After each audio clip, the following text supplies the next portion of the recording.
Video footage ফাঁস হওয়া মাত্রই এবার ফেঁসে গেল দেবলীনা। হ্যাঁ বন্ধুরা, ভিডিওটা লাইক দিয়ে দেখতে থাকুন। যে মুহূর্তে কিনা গাঙ্গুলি হাউসে ইন্দ্রাণী গাঙ্গুলি সেই উপস্থাপিকাকে জিজ্ঞেস করতে থাকে যে তোমার হাতে যে কার্ডটা ছিল সেটার মধ্যে হঠাৎ করে কী করে কুসুম সরকারের নামটা চলে এলো, বলো আমাকে। এর জন্য তোমাকে অবশ্যই জবাবদিহি করতে হবে, কারণ গোটা অনুষ্ঠান জুড়ে তোমাকে উপস্থাপিকা হিসেবে রাখা হয়েছিল এবং তোমার দায়িত্বে ছিল যে এই কার্ডে যাদের নাম আছে শুধুমাত্র তাদের নামই অ্যানাউন্সমেন্ট করার। তাহলে তুমি এক্সট্রা করে কেন কুসুমের নামটা নিলে বলো। ঠিক সেই মুহূর্তে যখন উপস্থাপিকা ঘাবড়ে যায় এবং উপস্থাপিকাকে বাঁচানোর জন্য সেই সময় যখন দেবলীনা বলতে থাকে যে আন্টি তুমি ওকে কেন বকাঝকা করছো বলো তো, যাদের কিনা ফাইনালাইজ করা হয়েছিল তাদের নাম এই কার্ডে লেখা হয়েছিল এবং তাদের নামই তো এই মেয়েটা অ্যানাউন্স করতে বাধ্য, তাই না? এতে ওর কী দোষ আমি সেটাই বুঝতে পারছি না। যা দোষ আমি তো বলবো ব্যাক স্টেজে যে কিনা দায়িত্বে ছিল তার, মূলত ঈশানের। কারণ ঈশান কোনো কাজই যে ভালোভাবে করতে পারে না সেটা তুমি খুব ভালো করে জানো, এবং তার থেকেও বড় কথা ঈশানের বরাবরের মতনই কুসুমের প্রতি একটা দুর্বলতা কাজ করে এবং কুসুমই হয়তো বা ওর কাছে এসে নিজের ইচ্ছের কথা প্রকাশ করেছিল এবং সেই ইচ্ছেটাই হয়তো বা রাখার জন্য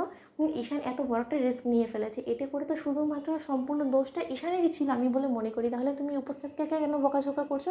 অন্যদিকে যখন আয়ুষ বলতে থাকে যে না না না দেবলীনা, সব কিছু ঈশানের ঘাড়ে চাপিয়ে দিয়ে তো যে আসল অপরাধী সে যদি বেঁচে যেতে চায় তাহলে কী করে হয় বলো তো। ঠিক সেই সময়ই দেবলীনা বলতে থাকে যে কেন আয়ুষ তুমি এমন করে কথা বলছো যেন তোমার হাতে অনেক বড় একটা প্রমাণ লেগে গিয়েছে, যাতে করে তুমি প্রমাণ করে দিতে পারবে যে কে আসল অপরাধী। তাহলে তুমি জানোই যখন তার নামটা, তাহলে তুমি স্পষ্টভাবে বলে দিচ্ছ না কেন বলো তো? সকলে তো আমরা অপেক্ষাই করছি। অন্যদিকে যখন ইন্দ্রাণী গাঙ্গুলি বলতে থাকে যে আয়ুষ তুমি কী জানো বলো, তাহলে কি আমি ধরে নেব যে আমাদের মধ্যেই আছে সেই অপরাধীটা? অন্যদিকে আয়ুষ যখন বলতে থাকে যে আল বাদ মোহম, আমি তোমাকে বলছি উপস্থাপিকাকে বকাঝকা করে কোনো রকম কোনো লাভ নেই। এই কথাটা দেবলীনা ঠিকই বলেছে, কিন্তু ঈশানের দোষ যে দেবলীনা বলো না সেটা আসলে ভুল। কারণ ঈশানের কাছে কোনোভাবেই কুসুম এসে বলেনি যে কুসুম র্যাম্প ওয়াক করতে চাইবে, এটা ওর কোনো রকম কোনো ইচ্ছে আছে। অন্যদিকে দেবলীনা বলতে থাকে যে তাহলে এটা কার কাজ? ঠিক সেই মুহূর্তে আয়ুষ বলতে থাকে যে তার জন্য তো অবশ্যই একটু ধৈর্য ধরতে হবে এবং মম আমি এই গোটা অনুষ্ঠানের জুড়ে আমি সিসিটিভি ফুটেজটা আমি হাতে পেয়েছি এবং সেই সিসিটিভি ফুটেজটা আমি তোমাকে একবার দেখাতে চাই।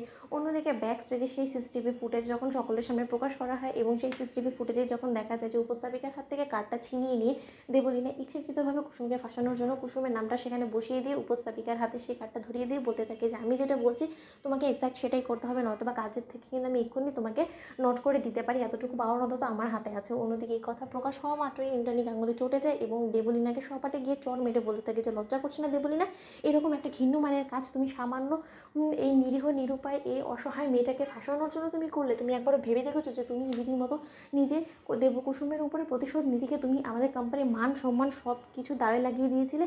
তুমি সবসময় বলো যে তুমি নাকি আমাদের কোম্পানি আমাদের বাড়ির মান সম্মানের কথা সব থেকে বেশি ভাবো, অথচ এখানে তো দেখতে পাচ্ছি যে না, সব থেকে বেশি ক্ষতি করার জন্য তুমি উঠে পড়ে লেগেছিলে। তো বন্ধুরা লাইক এবং শেয়ার করো, সাবস্ক্রাইব করো।